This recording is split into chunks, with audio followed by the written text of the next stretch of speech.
U školskoj gradskoj dvorani u Pazinu održan je besplatni košarkaški kamp za djevojčice i dječake koji je udruga Krešimir Ćosić organizirala u suradnji s klubovima u Zagrebu, Zadru i Pazinu. U radu kampa sudjelovalo je 45 djece nižih razreda koji su usvajali početne ili usavršavali već usvojene košarkaške vještine.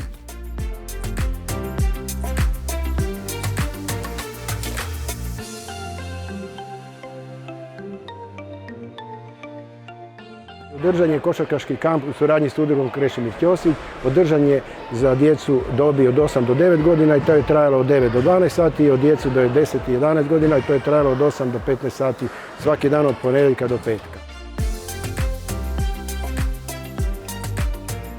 Građeni su osnovni košarkaški elementi, znači od upoznavanja pravila igre, dodavanja, vođenja lopte, šutiranja na koš, a čak je i ostali malo segmenti košarke su dodirnuti. Dok je sa starijom dobi su rađeni već koji su trenirali već u klubu 2 godine, s njima su rađeni i napredni košarkaški elementi, znači od trostruke prijetnje i ostalih stvari. Posjetili su nas u utorak, je bio gospodin Nikola Plećaš, suigrač Kreše, još iz slavne generacije 70. godine zlatne olimpijske medalje. Nakon toga posjetili su nas Ivana Dojkić, kapetanica naše reprezentacije i njen brat Marko, te Pankracije Barać, legenda pazinske košarke koji je najviši trag ostavio u Zadru. Pankracije je bio i u srijedu i četvrtak, a u petak, znači danas ujutro, bila je i naša reprezentativka Lea Miletić koja je kapetanica ekipe 4x4 hrvatske reprezentacije.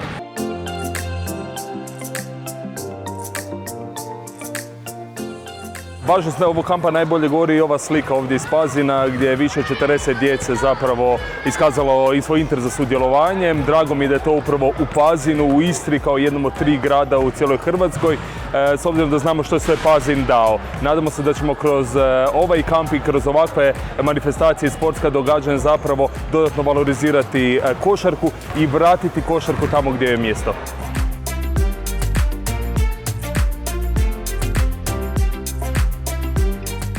Ovo je jedna izuzetna prilika da se promovira košarkaški sport, da se promovira košarka mladima, a posebna zahvalnost udruzi Krešimir Ćosić i njegovoj supruzi koja je to pokrenula i čija je ideja da se to proširi cijelom Hrvatskom i to da se proširi, što je posebno značajno, ovakve kampove u manja mjesta, u manje gradove gdje se isto tako jako puno djece bavi sportom, a košarkom svakako uz ovako jedno ime i ovakav autoritet košarkaški vjerojatno rijetko u svijetu da možemo sudjelovati i biti dio takvih kampova i takve široke košarkaške baze koju treba stvoriti, pa i kroz ovaj kamp.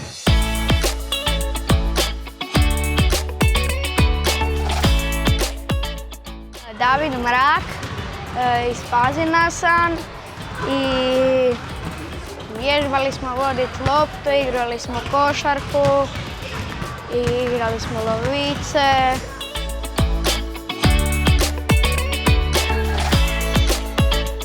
Ja se zovem David Krstić, iz Pazina sam. Došli smo tu naučiti nešto, pozvali su nas u kamp, bilo je zabavno.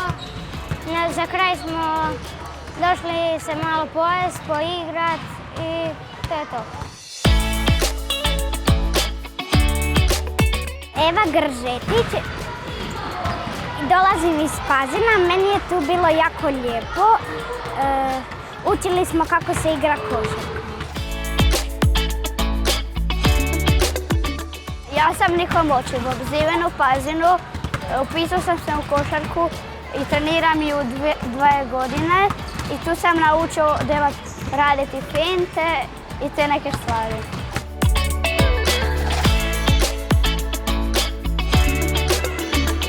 Ja sam Rafael Mirko, živim u Katonu Trvinske.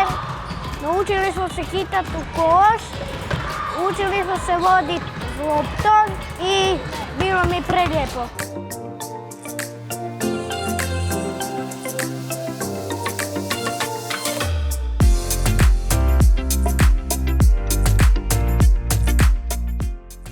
U kampu su održane i radionice o karijeri i životu Krešimira Ćosića, velikog čovjeka, košarkaša i vizionara košarke.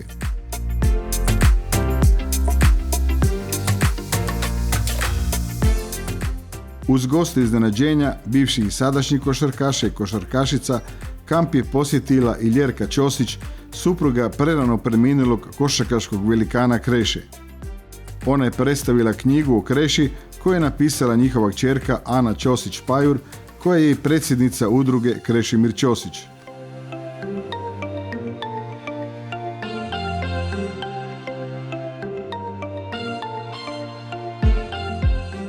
Gospođa Ljerka se družila s organizatorima, a polaznicima kampa podijelila je prigodne diplome.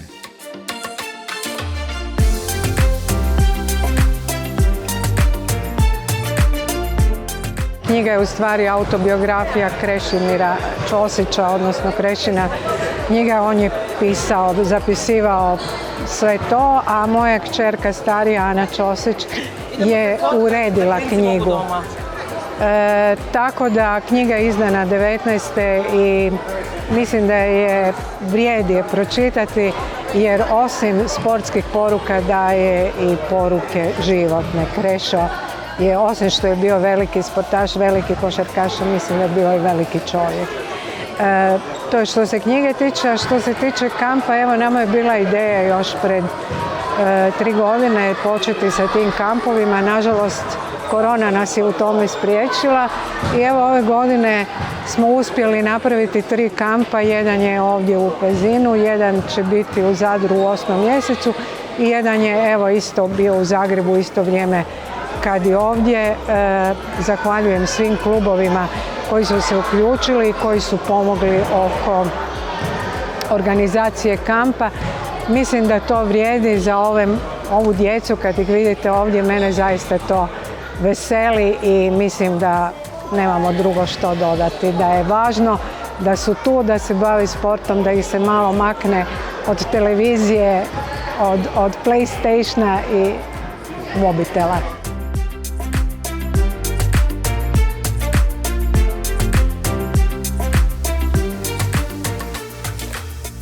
Radili smo određene elemente i van košarkaške vještine, znači od toga ono na što je pokojni Krešo dao segment, da se mora voljeti svoj dom, da se mora biti obrazovan, da mora se biti uporan, da mora se nešto raditi, nešto što i ne želiš u životu, ali će se vratiti, znači svih te elemente koji su obrađeni u knjižici i radionici.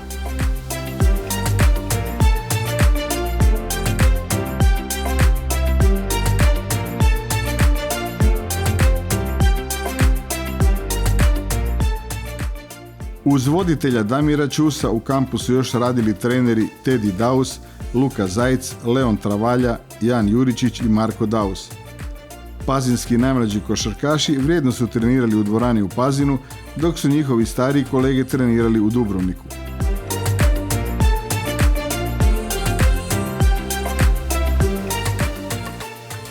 Djeca su u kampu svakodnevno usvajala i usavršavala košarkaške elemente kako bi jednog dana postali pravi igrači.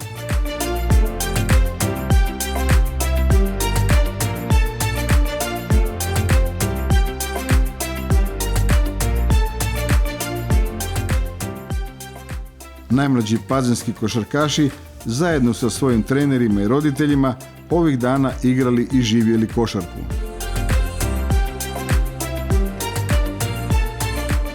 Vama je škola završila prošli tjedan i vi ste nastavili ovaj tjedan opet učiti, samo tu. Ali košarku, ali ste učili i kako vam je bilo? Super! I nastavili bi još da možete? Da! Znači, učiti je lijepo. Da!